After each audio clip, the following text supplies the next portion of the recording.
to the RunnerX podcast, where we talk about all things running. As many runners know, it's 90% mental.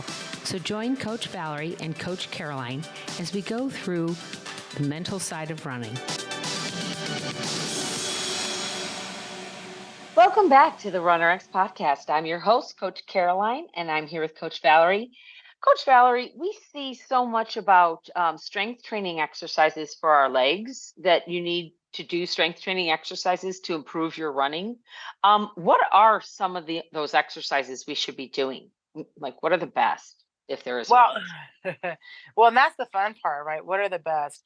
So really, like, there's only so many exercises. And so for me, now, for our runners, of course, we want to make sure our runners are strong and balanced.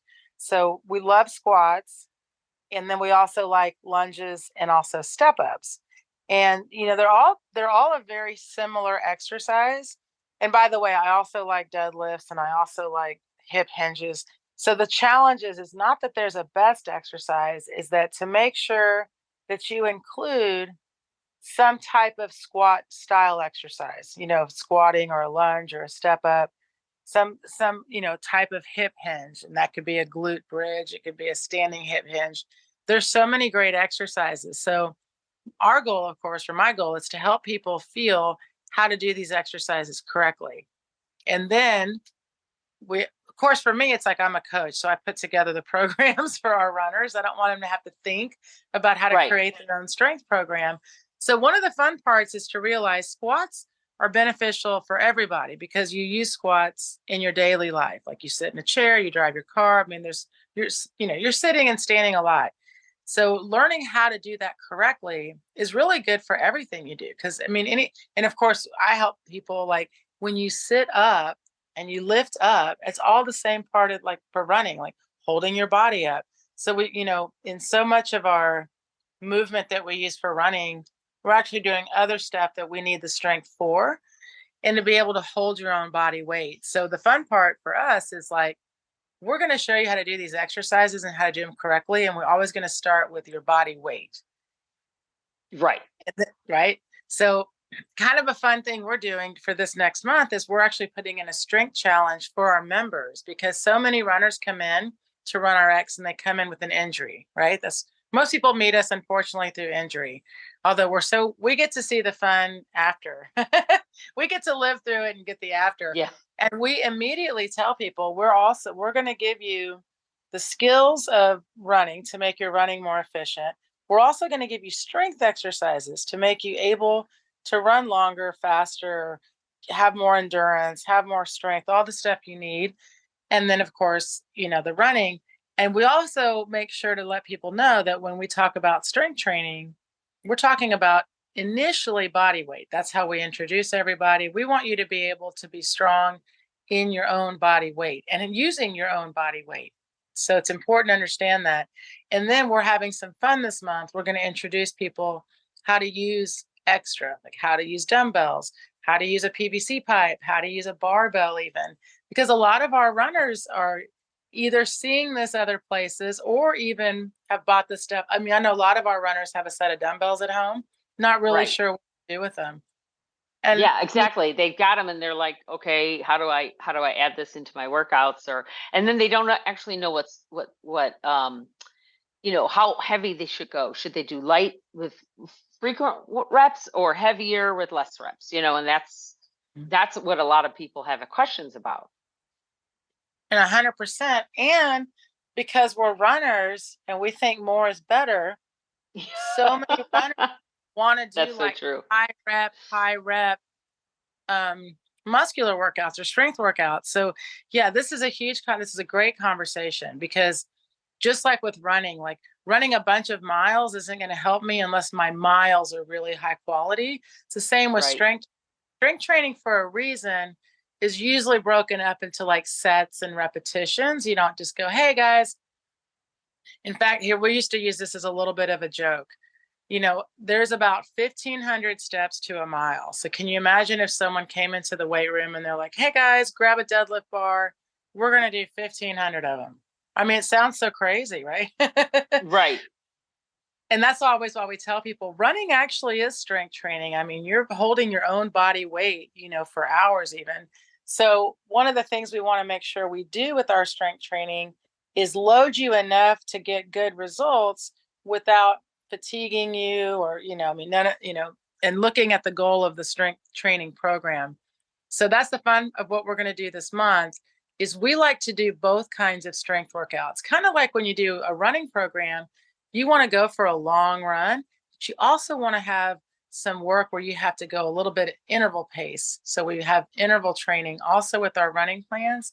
Strength training is really similar. Like it's great to do some body weight work and you can do some higher reps and even mix in some running. People really like that, which we actually just did. And then now we're going to go into more strength where we're going to actually work on the exercise and allow people to go a little heavier and do less repetition, which is really similar to interval training. You're going to get stronger. You're going to be able to hold your body weight better. However, we're going to make sure to not overdo it, not overload, and of course, not hurt you. Right, exactly. That's going to be the I'm not going to say the toughest thing, but it's knowing how much to do, when to do it, um, how to mix that in with your workouts if you're sore after strength training. But the other key thing that I'm really excited about with this next challenge is that you're going to be really breaking down, just like we break down the movement of running into the elements of the gait cycle. You're going to be breaking down those movements, those strength training movements, the squat, the lunge, a push up maybe. I'm just bringing those in as some basic elements and how to modify them, right? We were talking about this recently about, okay, if I can't quite do a stretch, how do I modify that? And I think people don't realize that this training that we do, our membership and how we work with our people is really tailored to where you are right now. You don't have to come in and understand or be able to lift a certain weight. You can do body weight, like you said. You can move into the correct movement because we're about the quality of the movement. Can you talk about how you deal with that as an older person coming in with other restrictions that I might have, other preconceived notions about my limitations? How do you deal with me when I come in and I'm trying to learn that movement? I've never done it before. And that's a great, it's funny.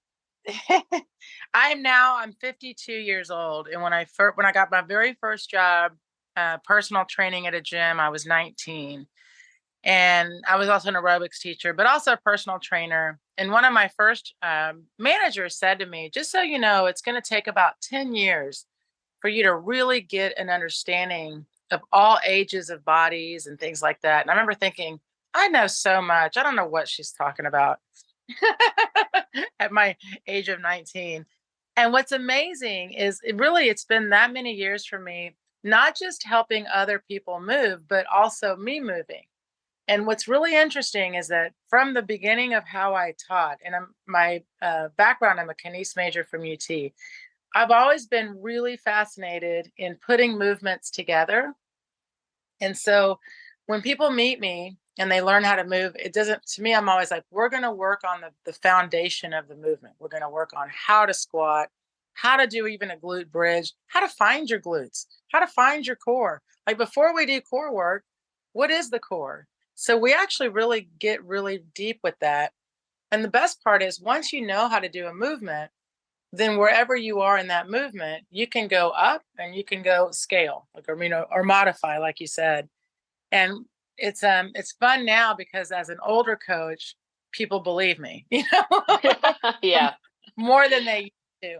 And it's unfortunate, but I've been through also not just helping other people recover from their injuries.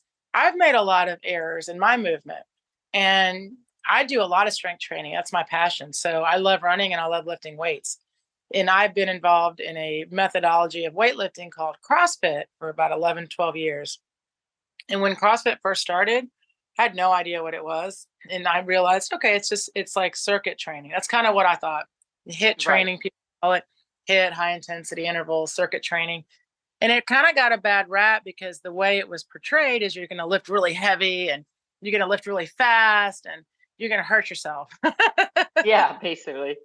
When you actually go to a CrossFit, it's the opposite. they don't even let you pick up a barbell until you have worked with a trainer and used a PVC pipe or your body weight. I mean, it's really funny. Like, it's the opposite of what people think. It's, it's perception. And it's amazing, by the way, because with running, you can sign up for a marathon tomorrow. No one's going to ask you if you've ever had any experience running, right?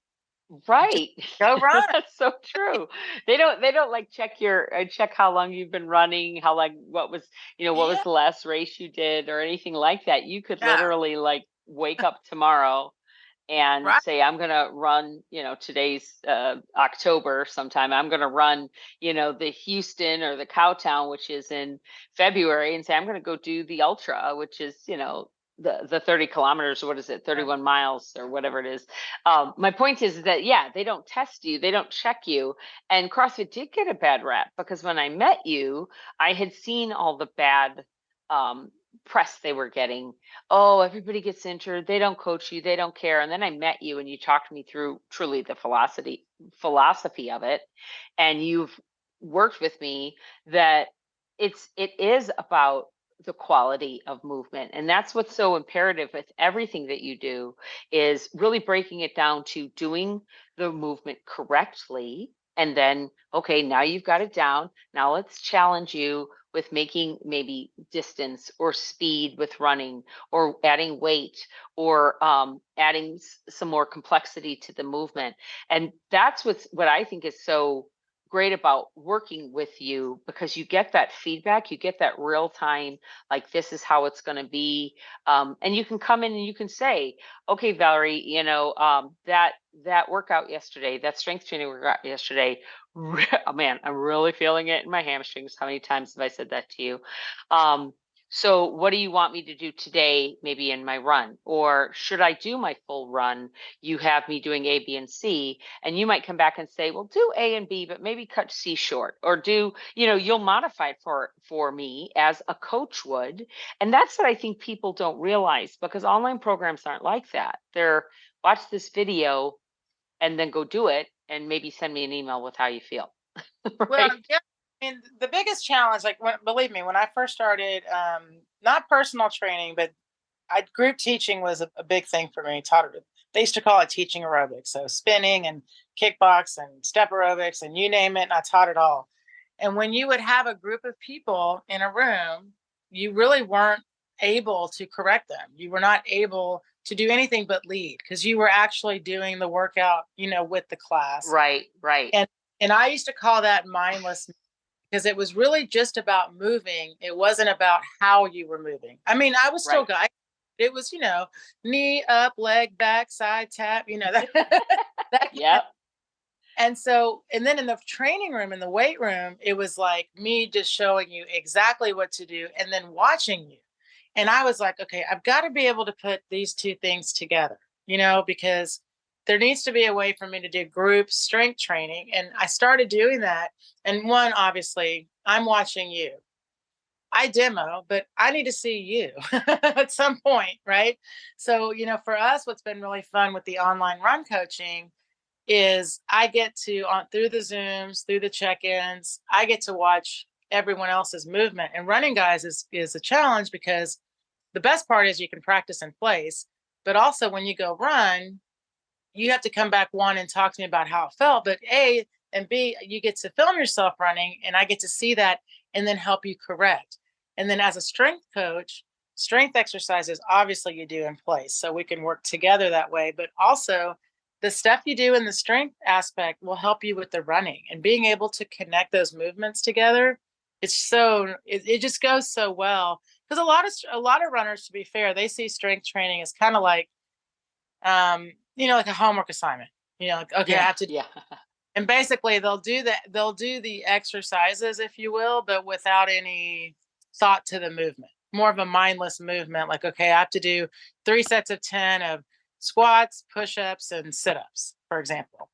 You Right. know, which are great exercises, and there's nothing wrong with that. But if you really work on what the exercise should feel like, how you should be feeling while you do it, it's a completely different experience. Just like running, still going to do the same sets and reps. It's just the outcome will be different.